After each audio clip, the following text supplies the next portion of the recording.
crains qu'on oublie l'essentiel au passage. L'essentiel, c'est ce que nous avons vécu,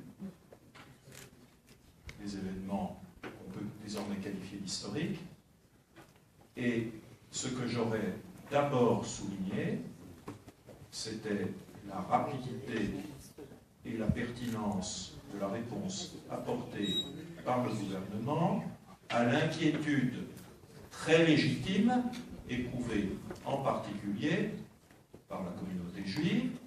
4 Français ont été massacrés uniquement parce que le meurtrier pensait, il n'avait pas nécessairement tort, qu'il avait affaire à des personnes de confession juive. C'est ça le départ.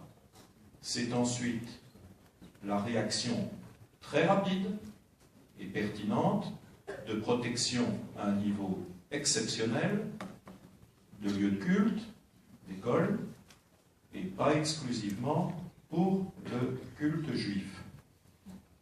Je vous livre ce qu'a été la réaction spontanée de nos concitoyens, nous le savons, parce que je pense que rarement ces militaires, qui avaient été déployés à partir de la fin du mois d'octobre, renforcement dès le mois de décembre, et puis contingent supplémentaire à partir du lundi 12 janvier, eh bien ces militaires, je pense, avaient rarement recueilli autant de témoignages de sympathie de la population.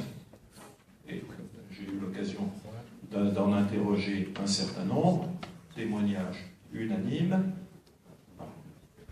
Alors, il s'est effectivement passé un incident qui manifeste que leurs armes ne sont pas en plastique.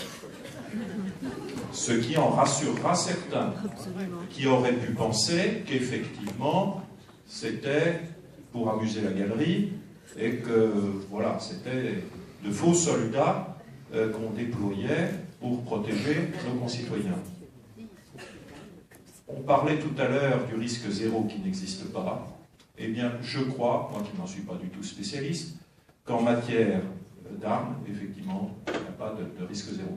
Là, ce dont je me réjouis, c'est qu'effectivement, cette erreur de manipulation a conduit, parce que le soldat respectait, de ce point de vue, les consignes, à tirer au sol. Donc il y a eu effectivement 3 impacts au sol. Alors je passerai la parole au colonel Marchand pour répondre, peut-être et vérifier la pertinence technique de ma réponse, mais a priori je considère que des militaires ainsi armés ne peuvent tirer que dans le cas de la légitime défense, exclusivement, et j'imagine qu'il n'y a pas de balles engagées dans le canon. Mon colonel. Bravo. Oui, alors, de point de vue très technique, alors, ça va être très bref.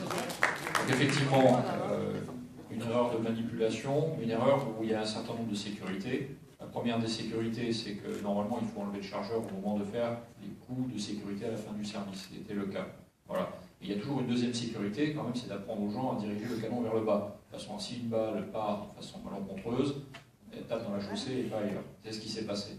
Donc ils ont tapé dans la chaussée. Voilà. Bon, maintenant, il y a une erreur humaine, hein, d'accord, mais sans conséquence pour le public.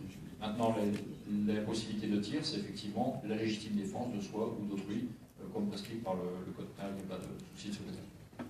Très bien.